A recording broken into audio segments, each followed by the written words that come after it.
To talk about our modern industrial strategy, I wanted to come to where the fourth industrial revolution is being shaped by British manufacturers, British scientists and British inventors.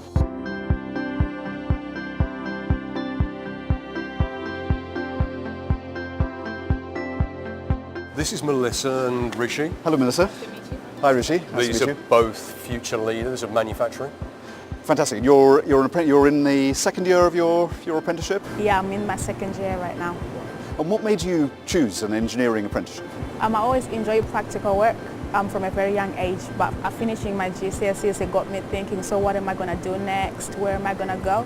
So I did a lot of research, found out that apprenticeships do a lot of practical work, but then I had to think which area I wanted to go into, and I thought engineering would be the best for me. That's why I ended up here. Fantastic. And what did your friends think about this? A lot of my friends were really surprised, so every time I told them, they would be shocked, like, oh, engineering. Because they all still have that mindset that engineering is full of men, it's a dirty industry, it's full of grease. It's pretty, don't see much dirt around here. I know, it's a very clean industry. I think it's something we need to get across to the young ladies out there as well. Yeah. Now, Rishi, you've finished your apprenticeship. What's the next step for you? What's opening up? So my next step is, I'm currently undertaking a degree with Wright University in manufacturing engineering. So you've done that after your apprenticeship? Yes, which the company have sponsored me through.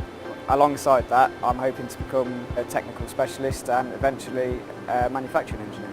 Any particular sector or industry? CNC machining, which is a form of subtractive manufacture, which is essentially cutting away material to form a specified shape or geometry. As opposed to additive manufacturing, which is 3D printing. Yes. And all that. So what made you choose one rather than the other? Why is that a preference? For CNC, it's a very skilled job. There's a lot of thought process that goes into it. It's a challenging thing for me, and that's what mostly attracted me to it. Fantastic. Well, it's great to see the next generation of engineers being trained here. What we found is that we need people who understand CNC machining to then convert them into additive manufacturing engineers later. So those are the training programs we're developing now.